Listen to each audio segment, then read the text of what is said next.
The rain poured heavily as Zuri and her mother stood at the gates of Bright Futures Academy. The school loomed before them, grand and imposing, with marble walls and gates so polished they mirrored the gray sky above. Zuri clutched her suitcase tightly, her fingers cold against the handle. This was her first time away from home. Though she was excited, a strange, heavy feeling lingered in her chest, one she couldn't quite explain. "Be brave, Zuri," her mother said, pulling her into a tight hug. "This is the best school in the country. You'll do great things here." Zuri nodded, forcing a smile as her mother kissed her forehead. "I'll make you proud," she promised. But as the gates creaked open and she stepped inside, the sound of them closing behind her felt final, like the world she knew had been sealed away. A kind-looking woman with a warm smile greeted her at the entrance. "Welcome to Bright Futures Academy. I'm Auntie Bimbo," she said. "Come along. Let me show you to your room." The dormitory was beautiful. Soft beds with bright, patterned covers stood neatly aligned beneath large windows. The view overlooked a sprawling garden, where sunlight danced on the petals of colorful flowers. Everything seemed perfect. Too perfect. "You'll love it here," Auntie Bimbo said cheerfully, handing Zuri a schedule. "Be sure to attend the assembly hall by M tomorrow. Good night, dear." Zuri unpacked her things, trying to settle into the room's welcoming ambience. But as night fell, the feeling of unease returned. She lay in bed, listening to the wind howling outside. Just as her eyes began to close, a sound pierced the stillness. A faint, muffled cry. Her heart stopped. She sat up and listened closely. The sound was coming from beneath her bed. Trembling, she knelt down and peered underneath. There was nothing there but polished floorboards. "It's just my imagination," she whispered, climbing back into bed and pulling the covers over her head. But the sound lingered in her thoughts, and sleep did not come easily. The next morning, Zuri met her roommate, Kemi, a lively girl with a quick smile. "How was your first night?" Kemi asked, tying her crisp uniform tie with practiced ease. Zuri hesitated. "It was fine.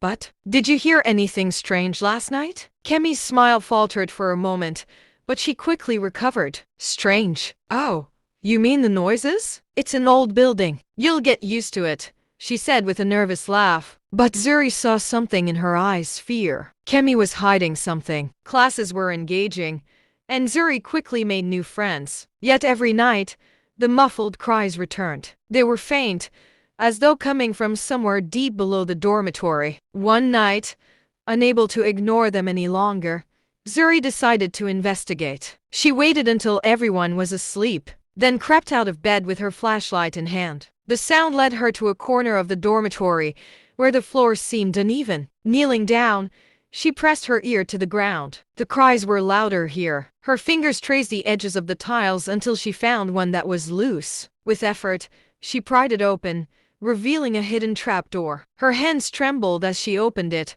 revealing a dark staircase spiraling downward. Taking a deep breath, she descended, her flashlight casting weak beams into the shadows. The air grew colder, and the smell of damp earth filled her nose. At the bottom, she found a tunnel lined with rough stone walls. The cries echoed louder now. As she ventured further, she stumbled upon a room filled with strange equipment. Stacks of papers and photographs pinned to the walls. A large map of the school hung in the center, red circles marking certain areas. The sight sent a chill down her spine. Suddenly, footsteps echoed behind her. Zuri quickly hid behind a stack of boxes, her heart pounding in her ears. Two figures entered the room, their voices low but clear. "We need to move the girls soon," one said. "The authorities are sniffing around." "Relax," the other replied. "No one will find out. The students are too scared to say anything." Zuri's breath caught. She didn't understand everything they were saying, but it was enough to know something was terribly wrong. She waited until the men left before sneaking back to the dormitory, her mind racing with questions.